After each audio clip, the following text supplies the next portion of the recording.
If you enjoy being afraid, raise your hand. Yeah, exactly. That's about right. There's like 3 hands up. Who likes to be afraid? It's kind of a funny question, right? Maybe unless I'm talking about a horror film. You're a horror film fan, but that's not really what I'm talking about.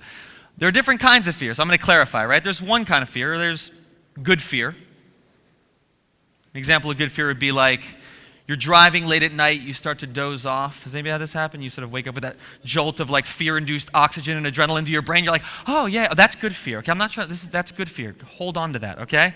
Or you're hiking in a mountain, on a mountain, and you walk off the path a little bit trying to explore, and you come to an edge and realize there's a cliff. That's a big drop-off, and there's no railing. Yeah, that's good fear. Or you're swimming in a swamp in Florida for whatever reason, and you notice the beware of alligators sign. Yeah, that's good fear. This talk is not about that fear. It's about the other one. And here's how I make the distinction. This talk is not about the fear that keeps you alive. It is about the fear that keeps you from fully living. And that's why this talk is directed towards men. Because from the time we're little boys, we're told who we're allowed to be, and most importantly, what we're allowed to feel based on fear. Parents, teachers, coaches, friends, our peers, they use that fear and things related to it, insults, shame, to enforce who we are supposed to be. So a little boy's running down on the soccer field. He falls down, he skins his knee, he starts crying, he gets up. And what do people say to him? Man up. Suck it up. Stop it. Stop crying. What are you, a little baby? He's like 3 years old. You're like, yeah, I'm a baby.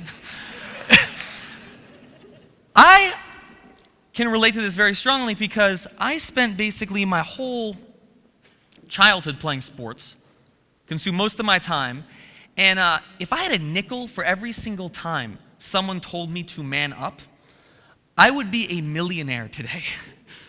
Which shouldn't have been surprising, though, because I embodied all of the things that guys were not supposed to. I was sensitive. I was introspective. I cried easily. I fell down running a lot. And related to all the aforementioned, I was completely, all the time, overwhelmed with a fear of everything. Everything you can imagine.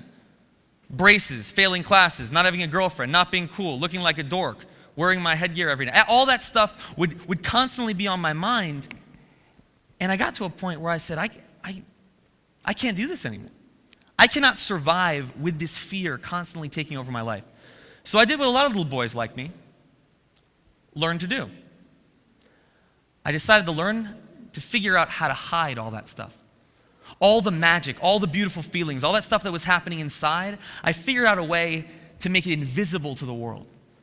And the way I think of it now is every morning, I would put on this invisible overcoat, and it would protect me from all those looks and all those comments and all those things people would say, and nobody could see what was happening inside. All the fear, all the vulnerability, all the insecurity, all the weakness. It was completely hidden. But it didn't solve the problem, because the stuff underneath didn't go away. It only festered and grew, and so did the coat. The coat got heavier and bigger and bulkier. And then one day I turned 21 years old. I'm 21 years old. I'm ready to be a man, 21, drink a beer, watch a football game, you know what I'm saying? And I had this realization. I had no idea how to be a man.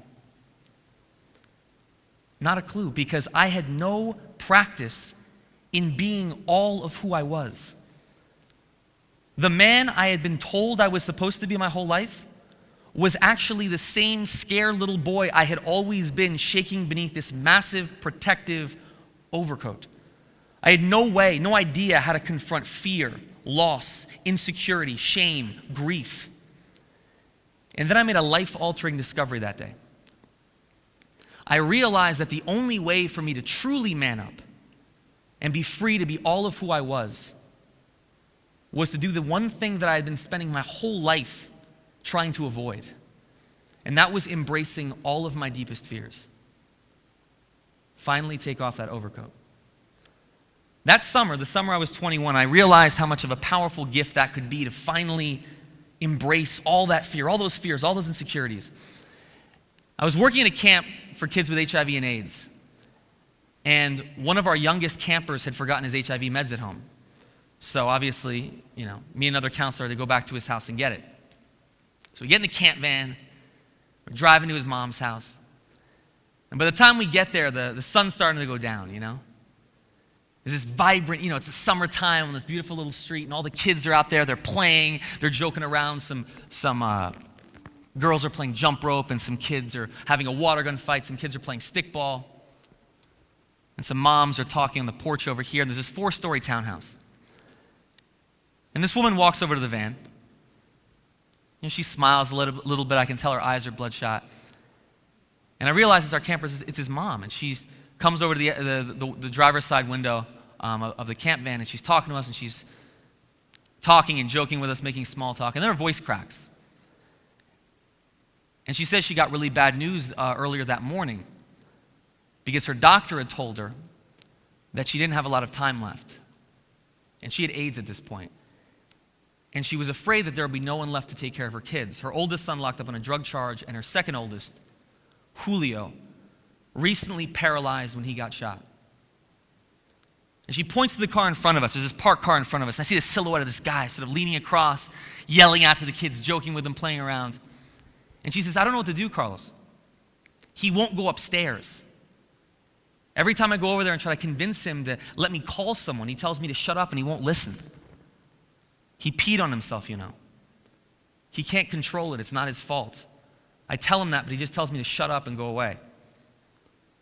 She's like, usually 2 or 3 guys from the neighborhood help carry him up to his apartment on the 4th floor, but today there's no one around. It's just the moms on the porch and the kids.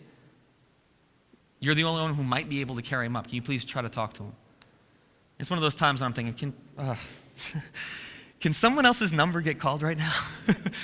Anyone but me. And I'm looking around, I'm like, I don't think I'll be able to even necessarily pick this guy up, but I'm pretty sure that 8-year-old kid can't. And his grandmother over there pretty much can't. So I get out of the camp, and I'm scared to death, and I turn the car off, and I'm walking around. And I feel this feeling in the pit of my stomach, right? Everyone knows that feeling. And all these questions come up. And I'm overcome with the most life-debilitating fear, almost doubling me over. And I'm thinking, what if I can't convince him to come upstairs? What if I convince him to come upstairs, and then I reach down to pick up this guy who I don't even know how much he weighs, and I can't get him out of the car? How embarrassing would that be? Or what if, even worse than that, I get him out of the car, I start carrying him, and I drop him in front of these 30 around with each other? But I'm like, okay, come on, just let's go, let's do it. There's no one else. Face the fear. So I walk up to the car. I'm like, yo, Julio, what's up, man? I'm Carlos. Give him the man pound, you know what I mean? Go like that. He's like, yo, Carlos, yeah. You're my little brother and sister's counselor at the camp, right? I'm like, yeah, I'm like, yeah, I got to go upstairs and get something for your little brother. I'm going up anyway. You want to come up with me? And he's like, nah, I'm just playing with the kids right now. Just chilling, you know what I'm saying? Plus, I can't really use my legs right now. I say, listen, your mom really needs you upstairs. We'll do it real quick. It'll be real simple. We'll do it in like 10 seconds. We'll like speed carry you upstairs. He's like, oh, all right. Can't sit here forever. So I open the door and I reach down and try to pick him up. And he probably weighed about 160 pounds, but however much you think 160 pounds are, however strong you think you are or are not, 160 pounds is a lot more than it sounds, especially when sitting in a small car very low to the ground. So I'm reaching down, I'm like, this is going to be really embarrassing. Okay, so I got that little male pride thing. I'm like, come on, Carlos, let's just, come on, God, please, we'll do this together. Let's just, one favor and we got this. So I'm reaching down, I'm trying to get him out. And I finally get him out. And I'm trying to play it off. I'm like, yeah, no big deal. And he's sitting there kind of stiffly reclined in my arms like he's in a lowrider, an easy chair, trying to hold him to his dignity, his pride. And some other guy is holding him. We're walking up the front steps of his house. And then I feel that same feeling in my stomach, but it's bigger now. It's twice as big, at least, or 3 times as big as it was before. And I notice there's this silence. I can't hear anything. All the kids have stopped playing. All the moms have stopped talking. There's complete silence, and everyone is watching us. And I can barely breathe. I can feel his heart beating against me. And I have these more questions coming up. What if someone says something? What if those kids he was just making fun of make fun of him or us? What if one of the moms says some wise-ass remark to us right now? And then I feel this feeling in my throat, and I'm saying, what if I get emotional? What if that sensitive kid comes out? What if he breaks down? What if I drop him? The obvious question that's been there the whole time. So I finally make it inside the house, and we're going up the steps, and I'm stumbling on everything, okay? I'm like, feeling like my feet are 2 blocks of cement inside clown shoes, stumbling on every single crack and rivet and nail. And I'm playing it off like, oh, it's no big deal. You thought I was going to drop you. No, I got you. I'm good. And he's looking at me, and we're joking. He's still stiff in my arms, like not moving. And I feel that tension in his body. He's clenched. He's stoic in his face. And then finally we make it up the first story and the second story, and we're halfway up the third. And for the first time, out of sight of everyone, I feel his body finally release. I feel him exhale, as do I. And for the first time since I first picked him up, he lets go of all the tension in his body, and I feel his arm around the left side of my ribs. And he rests his head softly against my chest. And I feel this moment, and I'm feeling that sensitive guy come out. I'm like, come on, Carlos, please. We don't need tears right now. We need to get him to his bed, to his apartment, and get out of here. It's like anybody who's sensitive here knows you got 15 seconds. I call it the 15-second rule. You got 15 seconds before you break down. It's not if, it's when. So you got to do this in 15 seconds. So I'm like, okay, Carlos, don't take this moment and let's go. So I'm stumbling up to the top floor. I open up the door. I'm going to lay him down in his bed. I finally get him down on his bed. And now that knot's building in my throat. And I'm looking for anything to distract me. The classic male, grab onto something. Come on, move on, do something else, find something else. Oh, yo, Julio, we'll rock some PlayStation next time. I'm laughing at him. And I look over at his PlayStation, and I go to give him a pound and slap his hand. And I look into his eyes for the first time since the moment we first talked. And I see his eyes filled up with tears. And I look at his jaw start to quiver, and I feel the twitch in his face as if it's in my own body, as it twitches in his face like this. And he looks at me and he says, Carlos, gracias, hermano. Carlos, thank you, brother. And we both broke down and let go, and we cried and we hugged, and we both put down our overcoats. For that small, brief moment in Julio's cramped little bedroom on that random afternoon all those summers ago, for a brief moment, we were both finally free.